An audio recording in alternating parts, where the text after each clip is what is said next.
So welcome guys, कैसे हैं आप सभी लोग। आज मैं इंग्लिश लैंग्वेज का पेपर दे के आया हूँ आईसीएसई क्लास 10th का।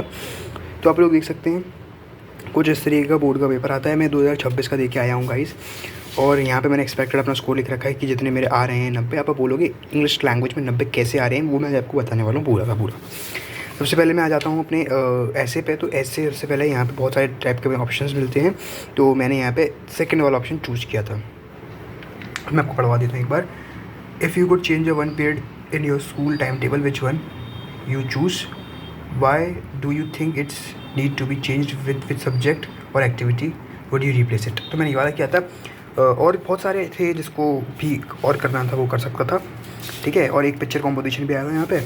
हर बार पॉवर्टी पे ही आता है, हर बार मैंने देखा है यहाँ पे। उसके बाद यहाँ पे हमारे पास ये कुछ ये आ गए, हमारे पास कुछ लेटर्स आ जाते हैं। फिर उसके बाद हमारे पास ईमेल नोटिस आ जाता है, जो कि बहुत इजी आया था इस बार भी, और ऐसे भी बहुत इजी आया था। और उसके बाद अनसीन पैसेज आ जाता है। अनसीन पैसेज तो भाई बहुत ही ईजी आ गया था इस बार, पता नहीं इतना आसान अनसीन पैसेज दे दिया था। तो यहाँ पे मेरा सिर्फ एक एमसीक्यू गलत हो गया था, ये वाला। मैं एलिमेंट्री का सेकेंडरी ले आया था, बस एक मेरा ये गलत है। इसका आंसर प्राइमरी था, मैं इसका सेकेंडरी लिखा है। बाकी मेरे दोनों एमसीक्यू सही हैं ये वाले, और ये सारे आंसर्स भी सही हैं। प्रेसी भी सही है ऑलमोस्ट।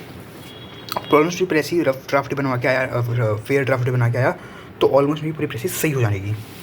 फिर फिफ्थ पे आते हैं। यहाँ पे तो ऑलमोस्ट ये थोड़ा सा ट्रिकी आया था, लेकिन मेरे सिर्फ एक ही नंबर कट रहा है, 4 में से सिर्फ एक ही नंबर कट रहा है। 3 मेरे को मिल जाएंगे आराम से, बहुत इजीली। प्रीपोजिशंस भी बहुत इजी आए थे। ठीक है, एंड अगर बात करें यहाँ पे, तो यहाँ पे मेरा ये मैंने यहाँ पे टिक में आ रखे हैं कि इसका ऑप्शन ये है, इसका ऑप्शन मैं भी एग्जामिनेशन में मार दिया था। मैं जैसे ये है, ठीक है, वहाँ पे एग्जामिनेशन में एलिमिनेट करना शुरू कर दिया था। मैं सब में टिक मार दिया, इसका डी था, इसका पी था, ऑलमोस्ट सारे सही है मेरी भी। ठीक है, और आप यहाँ पे देख सकते हो, तो यहाँ पे भी मैंने ऑप्शन मार रखा था, उसका सी में मार्क करके आया था, तो यहाँ पे मैंने टिक भी कर रखा हुआ। ठीक है, और अगर मैं आपको दिखाऊँ तो पेपर बहुत इजी आया था ओवरऑल। अगर बात करें तो देखो यहाँ पे डी था, नहीं ये वाला मेरा गलत हो गया था। हाँ, इसका सी था, वो मैंने पहले एलिमिनेट कर दिया था, मैं ऑप्शन नहीं पढ़ पाया था। और ये वाला मेरा गलत हो गया था, आप लोग देख सकते हैं। ये वाली मेरी गलती थी, मैं मानता हूँ। और बाकी फिर ये सही था, और फिर ये भी सही था, एंड अगेन ये भी मेरा सही था। इसका ए ऑप्शन मार्क करके आया था मैं। उसके बाद ये भी मेरा सही था, इसका डी था। ए मैंने सही करके आया, इसका बी था। इसके बाद मैं 8th वाला भी सही करके आया, इसका एक सेकेंड कौन सा था, डी था। हाँ, तो ऑलमोस्ट ये मेरे सारे ही सही हैं। बट अगर मैं ओवरऑल ग्रामर में मान लूँ तो मेरे 5 नंबर कट सकते हैं। अगर मैं ओवरऑल ग्रामर में मान लूँ 1 नंबर यहाँ कट जाएगा, बाकी तो सारे सही हैं। ये भी मेरे ऑलमोस्ट सारे सही हैं।